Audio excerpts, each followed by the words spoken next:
Trichy hotel breeze ரெசிடென்சியில் மே 25 நடைபெறும் நீர் மேலாண்மை கருத்தரங்கிற்கு ரொட்டேரியன் டாக்டர் கே சீனிவாசன் அழைக்கிறார். தமிழகத்தில் 3 நாட்களில் 15,349 ரவுடிகளிடம் சோதனை நடத்தப்பட்டிருக்கிறது. மேலும் 3,246 பேரிடம் விசாரணை நடத்தப்பட்டிருக்கிறது. விவரங்களோடு இணைகிறார் நமது செய்தியாளர் சசிதரன். வணக்கம் சசிதரன். காவல்துறை தரப்பிலிருந்து என்ன தெரிவிக்கப்பட்டிருக்கிறது? விவரங்கள். தமிழ்நாடு முழுவதும் ரவுடிகள் போதைப் பொருள் குற்றவாளிக்கு எதிராக காவல்துறை பெரும் அதிரடி நடவடிக்கைகளை மேற்கொண்டு வருகிறது.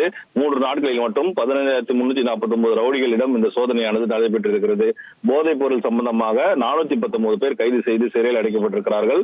1.43 கோடி மதிப்பிலான கஞ்சா பறிமுதல் செய்யப்பட்டிருக்கிறது. தமிழகத்தில் பொதுமக்களுக்கு பாதுகாப்பான மற்றும் அமைதியான சூழ்நிலையை உறுதி செய்யும் நோக்கில் ரவுடிகள் மற்றும் போதைப் பொருள் குற்றவாளிக்கு எதிராக காவல்துறை தீவிர முன்னெச்சரிக்கை நடவடிக்கைகளை தொடர்ந்து மேற்கொண்டு வருகிறது. இந்த நிலையில முதல்வர் உத்தரவின் பேரில் ரவுடிகள் சட்டவிரோத நடவடிக்கைகள், போதை மருந்துகள் மற்றும் மனமயக்க பொருட்களின் பயன்பாட்டை முற்றிலும் ஒழிக்க காவல்துறை பல்வேறு நடவடிக்கைகளை மேற்கொண்டு வருவதாகவும், குற்றச்செயல்களில் ஈடுபடும் கும்பலின் செயல்பாடுகளை முறியடிக்கவும், சட்டம் ஒழுங்கை நிலைநிறுத்த பொதுமக்களின் பாதுகாப்பை உறுதி செய்ய போன்ற நடவடிக்கையில மாநிலம் முழுவதும், அதாவது தமிழ்நாடு மாநிலம் முழுவதும் இந்த நடவடிக்கைகள் தீவிரப்படுத்தப்பட்டிருப்பதாக காவல்துறை சார்பில் தெரிவிக்கப்பட்டிருக்கிறது. கடந்த 3 நாட்களில் மட்டும் 12,650 வரலாற்று பதிவேடு ரவுடிகள் மற்றும் வரலாற்று பதிவிறா 2,699 ரவுடிகளிடம் சோதனை. மொத்தம் 15,349 பேர் அடையாளம் காணப்பட்டு இந்த சோதனையில் ஈடுபடுத்தப்பட்டிருக்கிறார்கள்.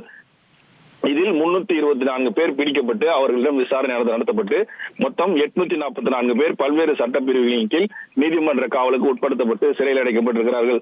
இது ஒரு புறம் இருக்க, போதைப் பொருள் தடுப்பு நடவடிக்கைகளில் மாநிலம் முழுவதும் அதிரடியாக நடவடிக்கைகள் மேற்கொள்ளப்பட்டு 294 வழக்குகளில் தொடர்புடைய 419 போதைப் பொருள் குற்றவாளிகள் கைது செய்யப்பட்டிருக்கிறார்கள். அவர்களிடமிருந்து 1.43 கோடி மதிப்பிலான கஞ்சா பறிமுதல் செய்யப்பட்டிருக்கிறது. ரவுடிகள் மற்றும் சமூக விரோத கும்பலின் செயல்பாடுகளை தொடர்ந்து காவல்துறை கண்காணித்து வருவதாகவும், அவர்களை கட்டுப்படுத்த, குற்ற அமைப்புகளை முறியடிக்க, மாநிலம் முழுவதும் சட்டம் ஒழுங்கை வலுப்படுத்த என பல்வேறு நடவடிக்கைகளில் தமிழ்நாடு காவல்துறை தீவிரமாக செயல்பட்டு வருவதாக தெரிவிக்கப்பட்டிருக்கிறது. விவரங்களுக்கு நன்றி சசிதரன்.